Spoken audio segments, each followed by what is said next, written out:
या ध्यान दो इधर जल्दी जल्दी। चलो यहाँ ध्यान देना और जो क्वेश्चन बताएंगे उसको भी याद रखना है। चलो तो जीके यानी कि सामान्य ज्ञान में चलते हैं। सबसे पहले हम चलते हैं भारतीय संविधान, है ना। भारत एक कैसा है, संवैधानिक है। यहाँ पे क्या है, संविधान है ना। तो भारतीय संविधान के जनक कौन है, यानी कि इस भारतीय संविधान को बनाया किसने, डॉक्टर बी आर अम्बेडकर ने। तो भारतीय संविधान के निर्माता किसे कहते हैं, बी आर अम्बेडकर के। जनक किसे कहते हैं, बी आर अम्बेडकर के। याद रहेगा। चलो उसके बाद पृथ्वी पर सबसे बड़ा जानवर कौन सा है, तुम्हारा ये ब्लू व्हेल आ जाएगा। सिर्फ जानवर पूछेगा तो ब्लू व्हेल। ब्लू व्हेल कहाँ रहता है, समुद्र के अंदर या महासागरों में रहता है, समुद्र में भी नहीं रहता, महासागरों के अंदर। समझ आएगी। ये करीब 30 हाथी के वजन के बराबर होता है। इसकी कहानी पढ़े होगा। 30 एलिफेंट जो होगा उसके बराबर इसका वजन होता है। समझ गए कितना बड़ा जानवर है। तो वैसे ये स्तनपायी के अंतर्गत आता है। ये स्तनपायी है, पूछा जाता है कभी कभी रीजनिंग में, तुम्हारा क्या है, ये स्तनपायी है। समझ आ गया। ये मैमल्स है। चलो आगे। भारत का राष्ट्र नदी कौन सी है, हमारी गंगा नदी। हमारी राष्ट्र नदी क्या है, गंगा नदी। भारत की राष्ट्र नदी गंगा नदी। गंगा नदी की अगर लंबाई की बात करें तो कितना है, 25 किलोमीटर इंडिया में। भारत की सबसे लंबी नदी भी गंगा ही है। भारत की सबसे लंबी नदी गंगा है। गंगा नदी के कारण ही भारत को क्या कहा जाता है, कृषि प्रधान देश। याद रहेगा। सूर्य मंदिर कहाँ स्थित है, तो सूर्य मंदिर वेरी इंपॉर्टेंट है, ये आएगा तुम्हारा।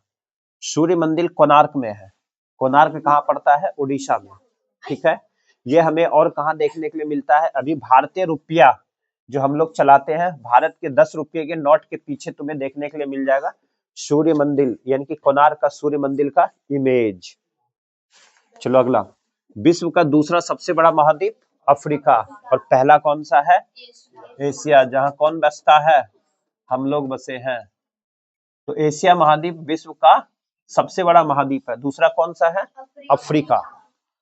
कौन सा जीव है जिसके जिसके मुंह में जीभ ही नहीं होता है, कौन सा जीव है जिसके मुंह में जीभ नहीं होता है, वो कौन सा है, मगरमच्छ है। ठीक है, कुछ ऐसे ऐसे भी याद करने पड़ेंगे ना, तभी मजा आएगा याद करने में। चलो, वायुमंडल में सबसे अधिक कौन सी गैस, नाइट्रोजन। कितना परसेंट, 78%। उसके बाद चलेंगे ऑक्सीजन। ऑक्सीजन कितना, 21%। फिर चलेंगे कार्बन डाइऑक्साइड। कार्बन डाइऑक्साइड कितना, 0.3%। ये तीनों याद रखना है। कार्बन डाइऑक्साइड कितना, 0.03%। ठीक है। चलो अगला। एकमात्र भारतीय जो अर्थशास्त्र में नोबेल पुरस्कार मिला है, तो एकमात्र भारतीय जिसे अर्थशास्त्र में नोबेल पुरस्कार मिला वो कौन है, अमर्त्य सेन। कौन है, अमर्त्य सेन। और इन्हें मिला कब था, 1998 में मिला था। और पहले भारतीय पूछेगा तो बोलो, पहले भारतीय जिसे नोबेल पुरस्कार मिला वो मिला गीतांजलि के लिए। गीतांजलि के लिए, गीतांजलि लिखोगे, गीतांजलि पुस्तक के लिए मिला था। और ये किसका मिला था, साहित्य का, रविंद्रनाथ टैगोर को। किसको मिला था, ये पूरा लिख लो, रविंद्रनाथ। और ये तुम्हारा 10th में आएगा, 100% आएगा। पहला भारतीय जिसे नोबेल पुरस्कार मिला वो कौन था, रविंद्रनाथ टैगोर। ठीक है। किस पुस्तक के लिए, गीतांजलि के लिए। और किसके, साहित्य का। नोबेल पुरस्कार की शुरुआत कब हुई थी, यहाँ देखो, नोबेल पुरस्कार की शुरुआत 1901 में। 1901 में कब हुआ था। और कितने क्षेत्र में दिया जाता है, ये भी तुम्हारा 10th में बार बार पूछता है। 6 क्षेत्र में दिया जाता है, याद रहेगा। कितने क्षेत्र में, 6 क्षेत्रों में दिया जाता है। उनमें से एक नोबेल पुरस्कार की शुरुआत 1901 में, अमर्त्य सेन को 1998 भारत, और इनको मिला था 1913 में। गीतांजलि के लिए मिला था पहला नोबेल पुरस्कार 1913 में आके मिला भारत को, और स्टार्ट हुआ था 1901 में ही। तो 1913 में गीतांजलि पुस्तक, और कौन सा था, साहित्य, यानी कि इन्होंने पुस्तक लिखा तो उसे क्या कहते हैं, साहित्यकार। तो कौन था, रविन्द्रनाथ टैगोर। याद हो जाएगा, ये वेरी इंपॉर्टेंट है दोनों। अर्थशास्त्र का अमर्त्य सेन। ठीक है। चलो आगे चलते हैं। कौन सा जानवर एक आंख से सोता है और एक आंख खुला ही रखता है, वो है डॉल्फिन। और सबसे बुद्धिमान भी कौन है, डॉल्फिन ही है। और सबसे बुद्धिमान जानवर बोलो, चिंपैंजी। याद रखोगे, सबसे बुद्धिमान जानवरों में चिंपैंजी। और ये तुम्हारा, चलो अगला, इंसान का कौन सा अंग आग से भी नहीं जलता? वो है दांत हमारा। सब चीज जल जाएगा, दांत और हृदय भी हो जाता है, हार्ट भी हो जाता है, हार्ट भी हो जाता है, ब्रिक जिसे कहते हो, ठीक है, ये भी नहीं जलता, समझ गए।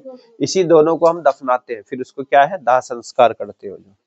आगे, भारत की संसद का उच्च सदन कौन सा है? उच्च सदन हमारा राज्यसभा है। उच्च सदन कौन सा है? राज्यसभा। और निम्न सदन पूछेगा तो लोकसभा। निम्न सदन पूछेगा तो लोकसभा। निम्न सदन लोकसभा। लोकसभा से प्रधानमंत्री बनता है। प्रधानमंत्री का चुनाव कहां से? लोकसभा से। इसकी उम्र कितनी होती है लोकसभा का सदस्य बनने के लिए? 25 वर्ष। 25 वर्ष। और राज्यसभा का 30 वर्ष। राज्यसभा का 30 वर्ष होता है। ये सारी फैक्टर याद करना है। राज्यसभा उच्च सदन और लोकसभा निम्न सदन, ये क्वेश्चन आएगा तुम्हारा 10th में। राज्यसभा उच्च सदन और लोकसभा निम्न सदन। इससे प्रधानमंत्री का चुनाव होता है तो 25 वर्ष में, और राज्यसभा 30 वर्ष में। यह 6 साल के लिए होता है, 6 वर्ष के लिए चुना जाता है, और प्रधानमंत्री को 5 वर्ष के लिए चुना जाता है, याद रखेगा, समझ गए। राज्यसभा का सदस्य कितने वर्ष के लिए? 6 वर्षों के लिए। और लोकसभा का 5 वर्षों के लिए। चलो आगे, यहां से चलते, देश, राज्य, मुद्रा और कुछ तथ्य, उस देश की क्या आखिर खासियत है। पहले चलेंगे इंडोनेशिया। इंडोनेशिया की राजधानी है, वेरी इंपॉर्टेंट है, तुम्हारा 10th में भी आएगा। इंडोनेशिया की राजधानी जकार्ता, पूछा गया था ना मंथली एग्जाम में। इंडोनेशिया की राजधानी जकार्ता। यहाँ पे भी मुद्रा कौन सी चलती है? रुपया, रुपया। उसके बाद ये यहाँ पे एक फेमस है तुम्हारा ये मलक्का। मलक्का मसालों के द्वीप के नाम से जाना जाता है। तो मसालों के द्वीप के नाम से किसे जाना जाता है? मलक्का का। कहाँ है? इंडोनेशिया में। इसकी राजधानी जकार्ता, ये रट लेना, ये आएगा। और यहाँ पे कौन सी मुद्रा चलती है? रुपया। अगला है ईरान। ईरान की राजधानी Tehran. Iran Tehran, Iran Tehran. यहाँ की मुद्रा रियाल। यहाँ की मुद्रा रियाल। और ये सबसे अधिक पूछता है कि रियाल, ठीक है। अब एक यहाँ पे फेमस है आबादान। आबादान एक जगह है, जैसे भारत में कई जगह है ना, वैसे आबादान। ये विश्व का सबसे बड़ा तेल शोध केंद्र में जाना जाता है आबादान को, जो कहाँ है? ईरान। ईरान में है। कहाँ है? ईरान।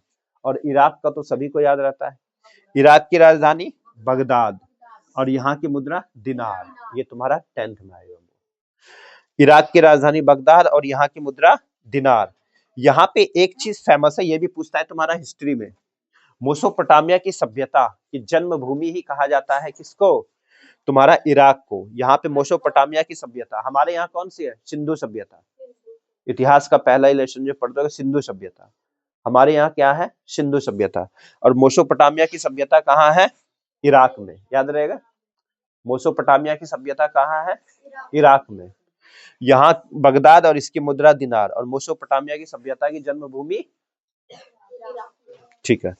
चलो अगला है इजराइल। इजराइल फेमस है हमारे, हमने अभी मनाया था क्या 25 दिसंबर को क्रिसमस दिवस। तो उनका जन्म कहाँ? यही हुआ था, जेरूसलम में। कहाँ? जेरूसलम में। कहाँ जन्म हुआ है? इजराइल में। ईसा मसीह के जन्मदिन पे हम मनाते हैं क्या? क्रिसमस, 25 दिसंबर को, जेरूसलम में। और यहाँ की मुद्रा का नाम क्या? न्यू सेगेल। अब याद कैसे रहेगा? 25 दिसंबर से कहा जाता है कि हमारा तो वैसे अगर भूगोल के हिसाब से जाओगे तो क्या हो जाता है? 23 दिसंबर। 23 दिसंबर को ही रात और दिन क्या होने लगता है? बराबर। लेकिन हम लोग कब मानते हैं? 25 को। कोई 1 जनवरी से मनाता है, और हम लोग मनाएंगे कब? 14 जनवरी को। तो यहां से देख लो, न्यू सेगल, यानी कि हमारी क्या हो जाती है? वहां से नई शुरुआत होती है ना 25 दिसंबर से। उनका जन्म कहाँ हुआ? जेरूसलम में। इसलिए वहां की मुद्रा क्या? न्यू सेगल। न्यू सेकेल, याद रहेगा। न्यू सेकेल, न्यू याद कर लेना, न्यू सेकेल है वहां की। यहाँ पे यहूदियों की ऐतिहासिक मातृभूमि कहा जाता है। यहाँ पे यहूदियों का जन्म हुआ। यहूदियों की ऐतिहासिक मातृभूमि कहा जाता है, मतलब यहूदियों का यहीं से देखा गया था, ठीक है। बोलो। चलो अगला, जापान, वेरी इंपॉर्टेंट, ये 10th में तुम्हारी ये आएगी। यहाँ की मुद्रा क्या? येन। अभी सेट मारे को मिलता है ना बार बार। जापान की राजधानी भी बार बार पूछता है। जापान की राजधानी टोक्यो। यहाँ की मुद्रा येन। यहाँ की मुद्रा येन। अब जापान देखो, ये जो टोक्यो शहर है, टोक्यो फेमस है हमारा होन्शु द्वीप पर स्थित है। ये कहाँ पे है? होन्शु द्वीप पर। ये पूछा जाता है। होन्सु द्वीप पर क्या स्थित है? टोक्यो। होन्सु द्वीप पर क्या स्थित है? टोक्यो। एक याद कर लेना, पेरिस। पेरिस, पेरिस किसकी राजधानी? फ्रांस की। जो किस नदी पर है? सीन नदी पे स्थित है। ये भी बार बार आता है। उसके बाद देख लो, ये हमारा एशिया महाद्वीप में आता है। एशिया में सर्वाधिक जलयान, जो हमारे बड़े बड़े जहाज होते हैं, इसके निर्माण के लिए फेमस है जापान। इसलिए जापान के शहर जो टोक्यो है, इसे इलेक्ट्रॉनिक शहर भी कहा जाता है। समझ गए? बड़े बड़े इलेक्ट्रॉनिक भी है, इसलिए जापान आ गया है। तुमने देखा होगा सबसे अधिक बुलेट ट्रेन जो चलती है कहाँ? जापान में। और जापान ही पहले इसका आविष्कार करता है किसी भी चीज का। इसलिए इलेक्ट्रॉनिक के लिए कौन है? जापान जाना जाता है। याद रहेगा, यहीं पे जलयान भी सबसे अधिक बनाया जाता है। तो सर्वाधिक जलयान बनाने वाला देश जापान। और इसे क्या बोलते हैं? भूकंप। सबसे अधिक भूकंप कहाँ आता है रोज? जापान में, फिर भी मकान नहीं गिरता है। तो जापान की ये खासियत है। समझ गए? बुलेट ट्रेन भी कहाँ? जापान में। चलो, याद हो जाएगा। होन्सु द्वीप पे स्थित है, ये फेमस है, फेमस है। और ये बार बार पूछेगा, जापान के बारे में बार बार पूछा जाता है। चलो लिख लो, इसको फटाफट लिखो और याद हो जाएगा।